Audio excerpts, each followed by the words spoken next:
Good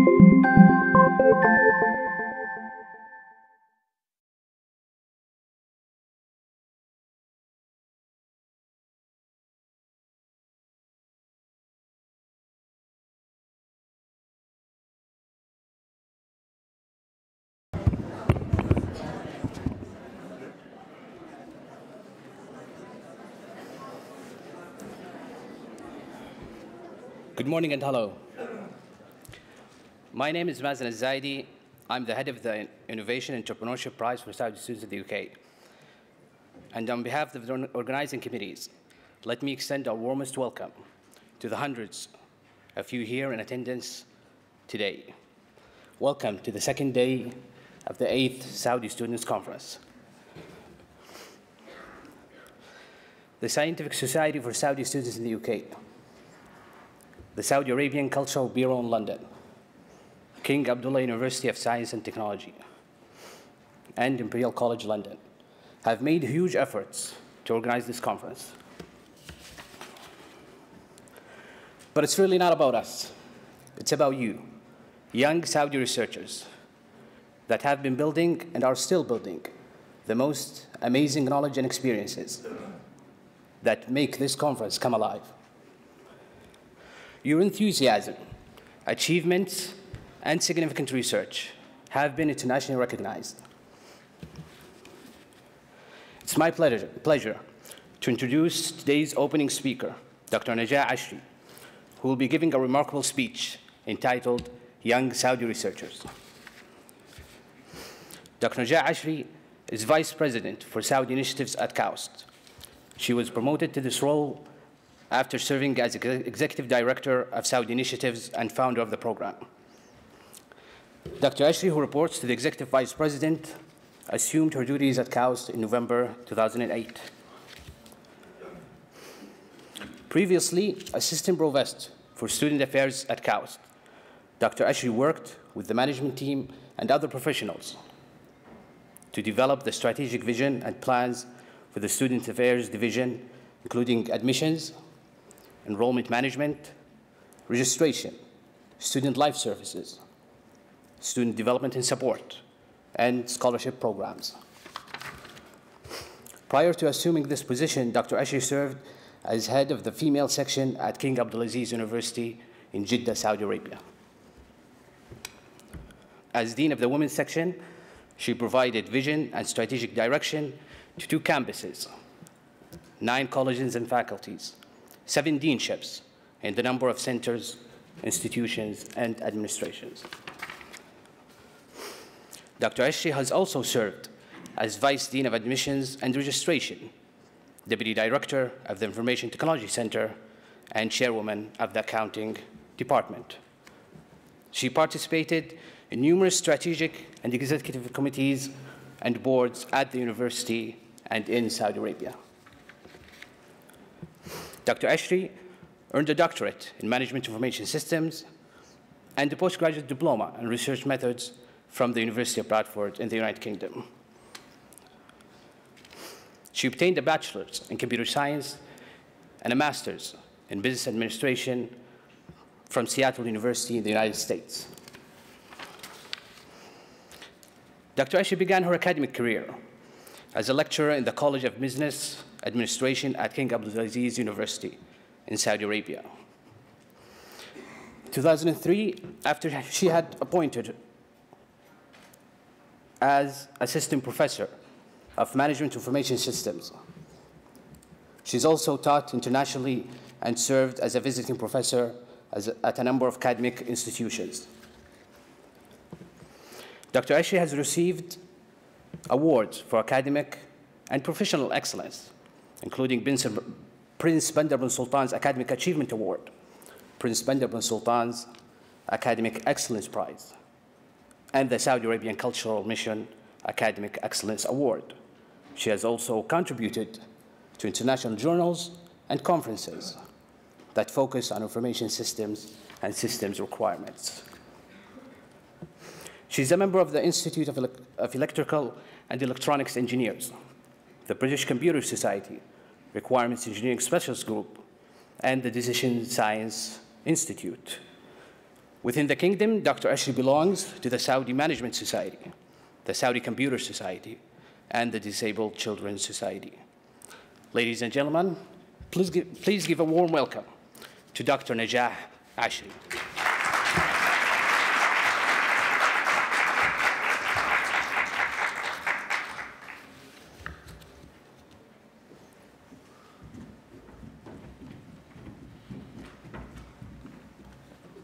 السلام عليكم ورحمة الله وبركاته. صباح الخير وشكرا لحضوركم معنا اليوم. The loss of King Abdullah bin Abdulaziz Al Saud was a great loss not only to the kingdom but to the world. During his time, King Abdullah established more than 25 new universities, created what education researchers refer to as the world's largest nationally funded scholarship program, increased the number of faculty track positions to a record high, and launched one of the most revered science and engineering graduate research universities in the world, King Abdullah University of Science and Technology. King Abdullah understood the value and importance of education. He believed that the way to transform a nation and truly serve its people is by providing quality educational opportunities at all levels. He was a brilliant and inspirational leader whose deeds leave a legacy that will continue to impact the world and benefit generations to come. During the past few days, the world watched as our beloved kingdom devotedly and proudly welcomed King Salman bin Abdulaziz Al Saud. King Salman's experience is unmatched. The leadership and guidance he provided as the governor of Riyadh was outstanding. Overseeing its growth from 200,000 residents to now over 7 million, he carefully tended to it as it transformed from a small town to a thriving modern city with strong infrastructure, skyscrapers, and significantly, a hub for talent and a host for a number of very important universities, including the largest female-only university in the world. With his impressive background and extensive experience, King Salman is well prepared to move this great nation forward with the intelligence, shrewdness, and courage that such an important role requires. Like King Abdullah before him, he had the opportunity to work with, listen to, learn from, and observe one of the greatest teachers known, the founder of our nation, King Abdulaziz Al Saud. We are fortunate and blessed to have been given visionary leaders with the wisdom to always be prepared and plan for the future. When I was asked to speak in this conference, I was given great latitude on how to address the topic of research in Saudi Arabia and Saudi researchers. Given where we stand in history and the university I represent, I elected to speak on the topic of preparing young Saudi researchers, preparing them for their future, preparing them for the future. I view this as a critical and strategic component in the formula for strengthening our nation and contributing to its advancement and prosperity in the long run. Before I devolve into the heart of my talk, I want to share with you what an honor it is to be invited to address you this morning. It's an honor because for me, this is not just a speech. This is an opportunity to address my new colleagues. Yes, colleagues, for although you are still immersed in your studies, you are at a point in your careers and lives where you have valuable things to say, important work to do, and great ideas to implement. This opportunity is particularly important because you are many of the nation's top students. And together with your colleagues of other young, ambitious Saudis, you form a new generation of engineers, scientists, lawyers, doctors, artists, and business leaders who will be the country's future decision makers. You are the future of the kingdom. You will collaborate with each other, you will lead in your fields, and you will lead national and international initiatives. People will look to you for advice, insight, and guidance. And many of you will be the nation's thought leaders. It is very easy to lose sight of the larger goals and vision when one is hard at work. Conferences such as this one present us with the opportunity to reflect on both how we arrived at where we are and to think about the future and how we will get there. I would like for you to take a moment now and think. Think about how you got to where you are today. Think about all that you have accomplished thus far. Initially, you did what you were required to do. You were made to go to school and learn the basics. You had no choice, you just did it. When you were presented with choices, you made wise ones. You continued with your education. Your studies began broadly, but with time and experience, you identified your interests and talents. You narrowed your focus to the field in which you are currently engaged. You have spent and will continue to spend an immeasurable amount of time studying hard, examining important topics, and engaging in serious inquiry. You have made significant achievements in your life, and you should be very, very proud. You can clap now. This is for you.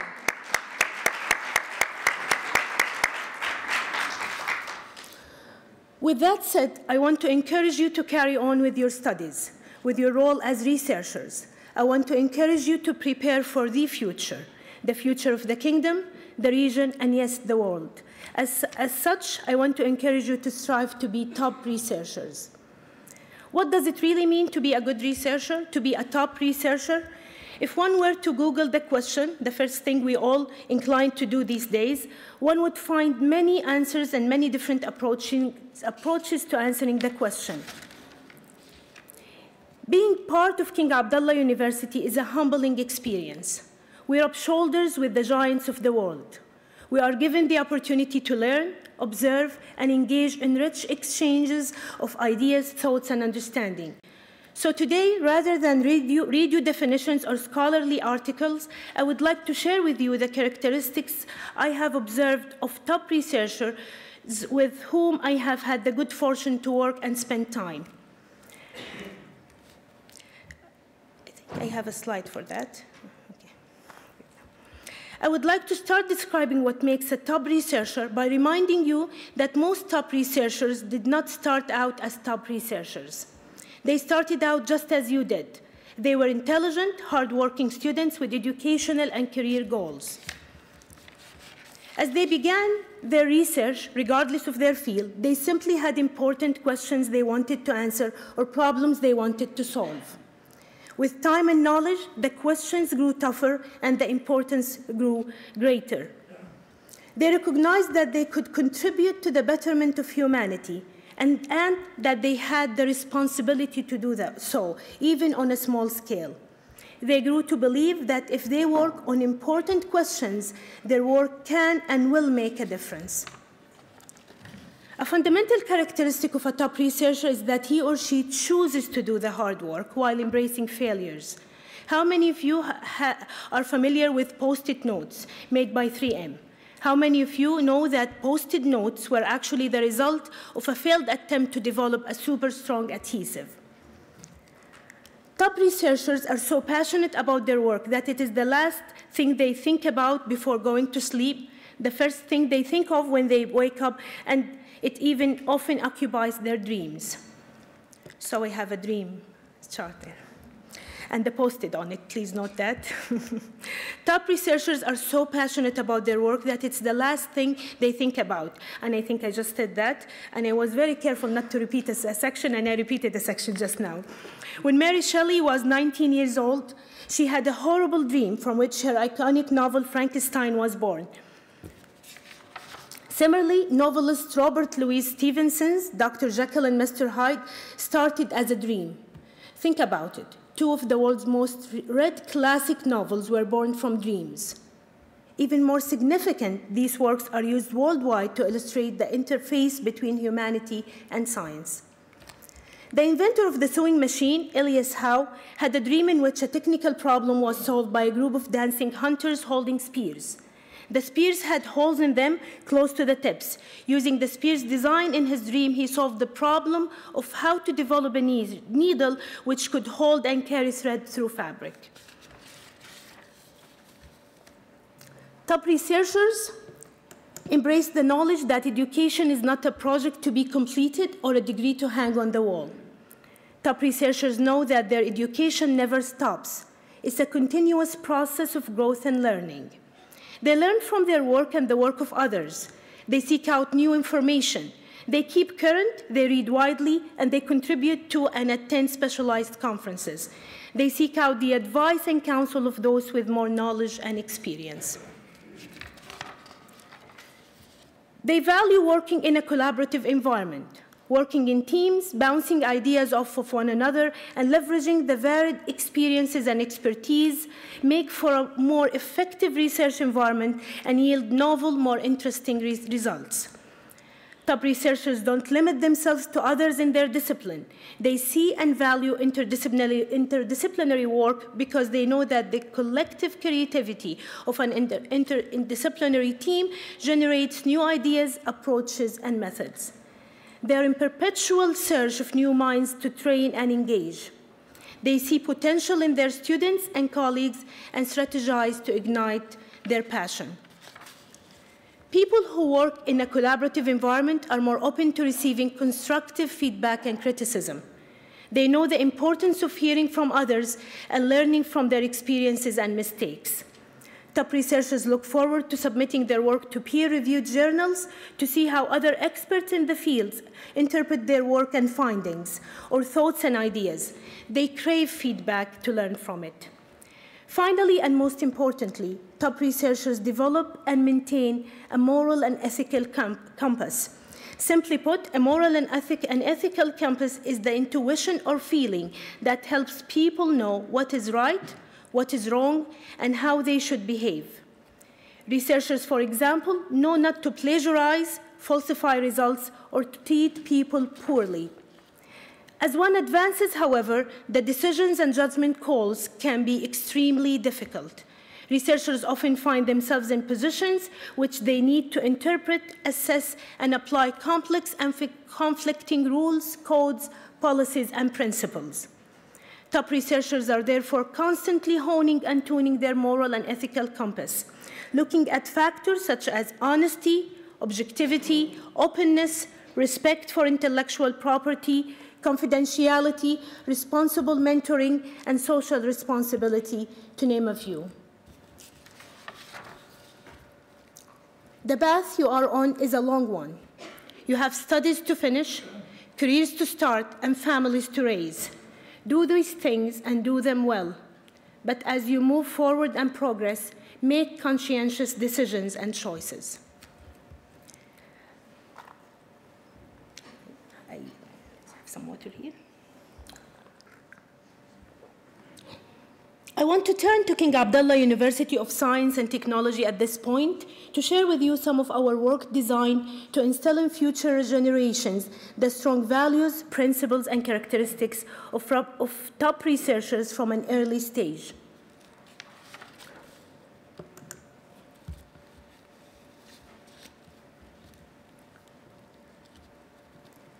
Through the Saudi Research Science Institute, the SRSI, KAUST works with Mawhiba to identify top Saudi high school students and bring them to KAUST for a 6-week intensive and immersive research experience. Students learn to conduct research, experience mentoring, develop a strong work ethic, and learn the importance of observation, listening, and feedback. The KAUST Gifted Student Program is another program I would like to share with you. It's the program that we call the KGSP, and it's our top scholarship program tailored to support the kingdom's brightest Saudi high school graduates, helping them to gain admission at top academic institutes and ensuring their continued development as ideal future candidates for advanced studies at KAUST. The KGSP pushes young Saudi students to embrace the characteristics of top researchers and excel in their field. In addition to learning to live independently and work hard and thoughtfully toward their bachelor degrees, students engage in continuous learning through seminars, summer research experiences, and internships. We continue to seek out talented, ambitious young Saudis to further their education at KAUST. In addition to recruiting the young scholars identified through the two programs I just mentioned, the SRSI and the KGSP, we work with universities. We work with universities kingdom-wide to identify rising faculty members and facilitate their continued education and preparation at KAUST. Seeing them return to their universities to share their new skills and knowledge with the next generation of scientists and engineers while collaborating with KAUST faculty and researchers is a source of enormous pride. We also cast a worldwide net for top university graduates in science and engineering.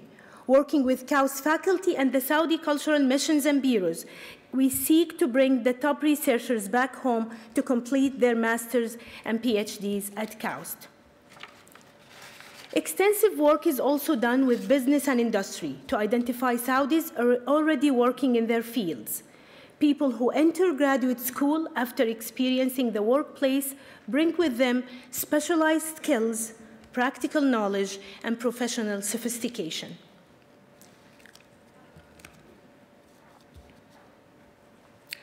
Building our great nation, advancing our people, and preparing future generations is an integral part of our cultural DNA.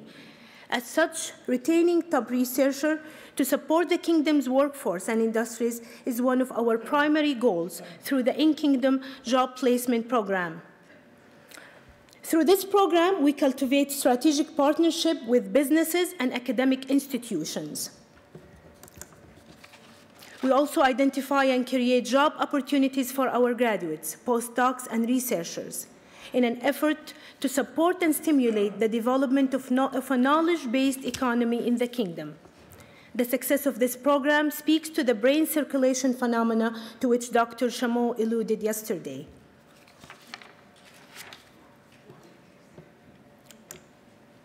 In closing, education is one of the most important tools at your disposal. You have the ability to use your knowledge and research skills to address problems for the betterment of humanity and to contribute to the continued advancement and transformation of our nation. Don't be content preparing for your future. Push yourself further. Plan for, and embrace your role as the Kingdom's thought leaders and decision makers. You are smart, hardworking, talented people with a bright future full of possibilities. What happens next is up to you. Thank you very much.